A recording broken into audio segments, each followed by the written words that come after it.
енді қандай Қытайдан қауіп болады деп айтуға болады. Енді біз өзіміз Қазақстан егеменді Қазақстан болғаннан кейін әрине біздің біріншіден өзіміздің шекарамыз ол берік болу керек, бүтін болу керек. Біз өзіміз қазақ атамыздың мына кең байтақ жерін бергеннен кейін, өзімізге қалдырғаннан кейін біз оны енді ұстамасақ, біздің онда қазақ деген атымыз бар қала ма өзі? Біз қазақ болғаннан кейін әрине Қытайдан енді күні бүгін біреуін төніп тұрған, енді Құдай сақтасын, ондай жоқ деп ойлаймын. Біздің жоғарыда отырған ағаларымыз да енді үлкен кісілер ғой, оқыған адамдар. Сондықтан мен ойлаймын, дегенмен әрине біз өзіміз қазақ ұлтжанды адам болғаннан кейін біз сол ағаларымызға соответственно көмектесіп, сол Қытайдан кішкене енді өзіміздің денемізді деймін ба, енді қалай айтады, шекарамызды кішкене түзулеп ұстап дұрыс қарағанбыз деп ойлаймын енді. Естіп жатырмыз ғой, мынау заводтар салып жатыр дейді, неше түрлі түрме салынып жатыр. Құдай енді ондайдан сақтасын енді. Өзіміз болып сақтанбасақ бізді кім сақтайды? Сондықтан үлкен ағаларға да сіздердің арқаңыздан айтайын енді. Біз өзіміз жанымыз салып өзім ұлтжанды қазақпын. Әрқашанда көмектесуге дайынмын, бірақ сол ағаларға да көмектесуге, өзіміздің елімізге, жерімізге ие болайық. Қытайдан бәрін алып тастауға болмайды әрине де енді.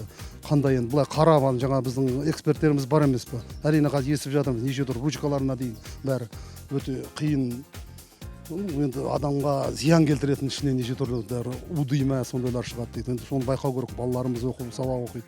Өзіміз де енді сондай жерде жұмыс істейміз талай.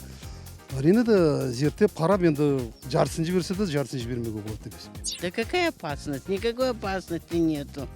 Ну, какая может быть опасность? Они нас кормят. Если бы не они, мы давно бы уже, как говорится, раньше, извините, казахи занимались скотоводством. Мясо ели не знаю как. Кроме мяса ничего у нас казахи ели. Вот у меня, я наполовину русская, наполовину казашка. Вот. Предки ели мясо. Сейчас пенсионеры вообще не едят это мясо, потому что цена такая, что ой-ой-ой. Куда делся скот? Почему казахи не стали скотоводами?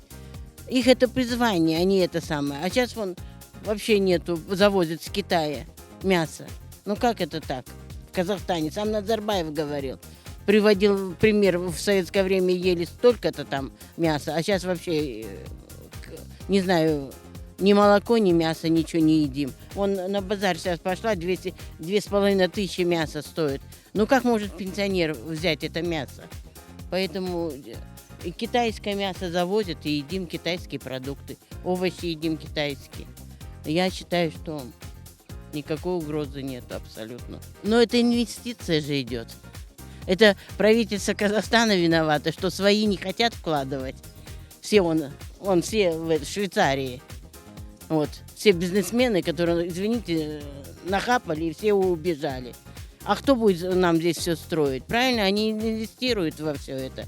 Рабочие места создают. Просто только нужно, чтобы принимали местных людей на работу. Они своих привозили. Вот это надо. Это зависит от правительства нашего. Вот. А так они рабочие места создают. Вот. Как должно быть так. Но у нас, видите, они своих рабочих завозят, а наших рабочих не принимают. Или ущемляют в зарплате. Это же тоже зависит от правительства. Надо условия ставить, прежде чем договор заключать. А почему правительство еще Министерство иностранных дел? Почему это допускает безобразие? Над казахами издеваются китайцы. Это надо в Министерство иностранных дел спросить, а люди что? Тоже читаем, слышим, что там происходит беспредел.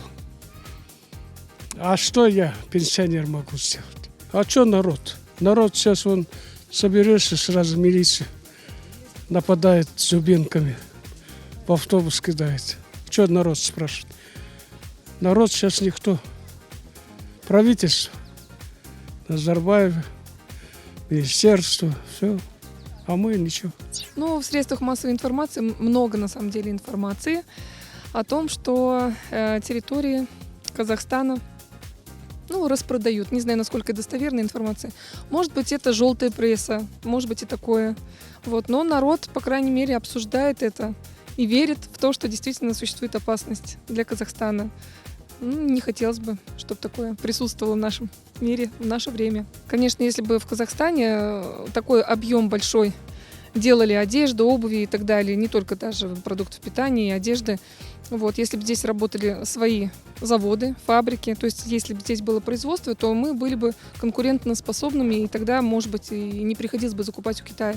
А сейчас на данный момент то, что приходит из Китая, оно даже дешевле, чем, скажем так, одежда тех же самых местных производителей. Поэтому, да, сейчас это выгодно, сейчас это нужно, я так считаю. Мен ойлаймын, жерді сатуға болмайды, жалға беруге болмайды, бірақ қауіп жоқ деп ойлаймын. Өйткені олар мына один пояс, один путь дейді ғой.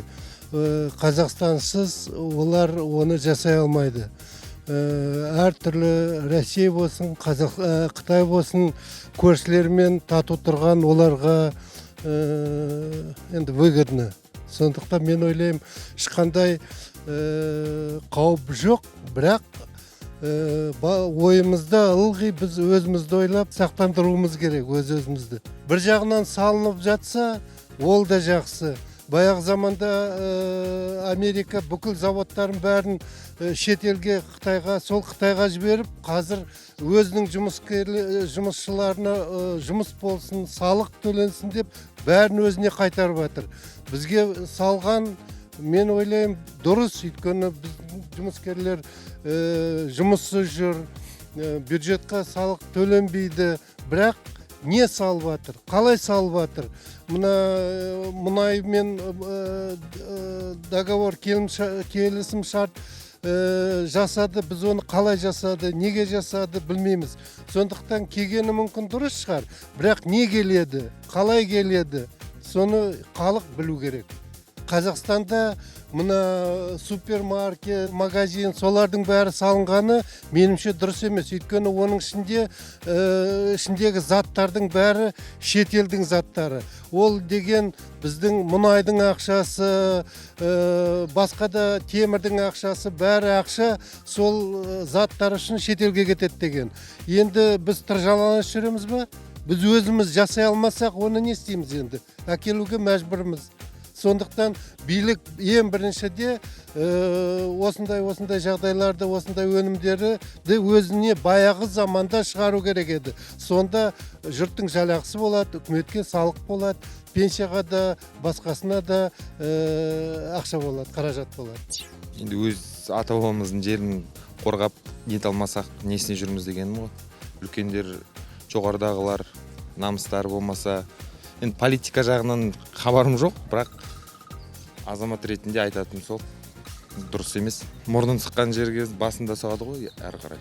Менің ойым сол. Ну, на самом деле я не против китайцев, но то, что они